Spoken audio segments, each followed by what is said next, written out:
Vous êtes à la tête de cet État depuis 27 ans.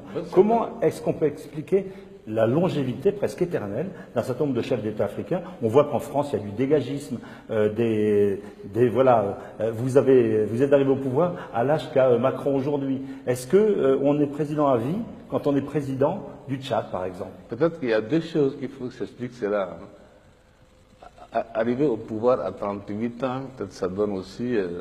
mais Macron sera plus au pouvoir dans 20 ans. Attendez, peut-être que c'est mauvais.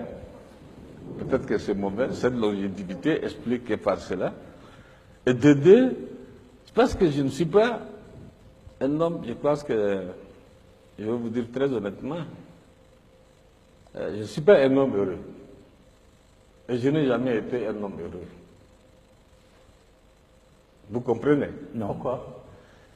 Je ne suis pas un homme heureux, je n'ai jamais été un homme heureux parce que je n'ai pas eu une jeunesse comme tout le monde a eu sa jeunesse. Je n'ai pas eu, j'ai eu ma jeunesse dans la guerre, qui est passée dans une guerre. Et au sortir de la guerre, j'ai eu cette responsabilité. J'aurais souhaité moi-même, en 2002, m'arrêter, comme j'avais promis en son temps, au second mandat. Oui. C'est-à-dire, en 2006, je devrais céder, en fait, disons. Il y a 10 ans. Au suivant. La guerre a éclaté. Le mercenaire avait attaqué, il Yémen a eu ici la vie. Le pays était en guerre.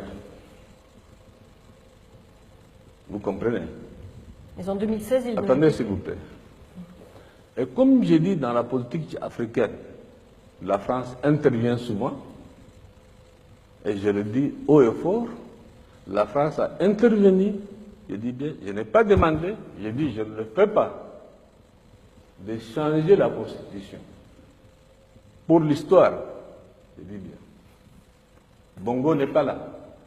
Bongo père, je dis bien. C'est à Paris. J'ai refusé.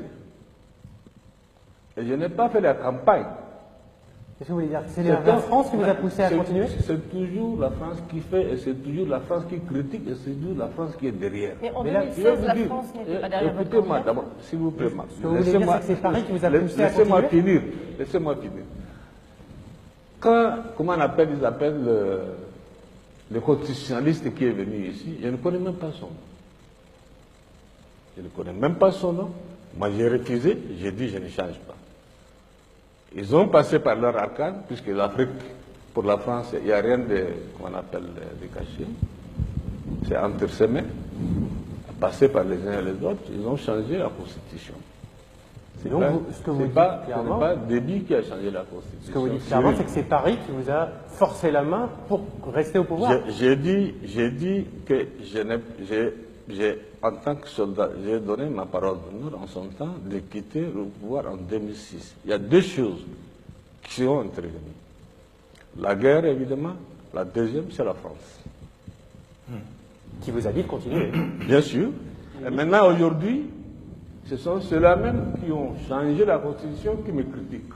Et aujourd'hui, aujourd'hui, combien de temps encore? pour autant, je pense que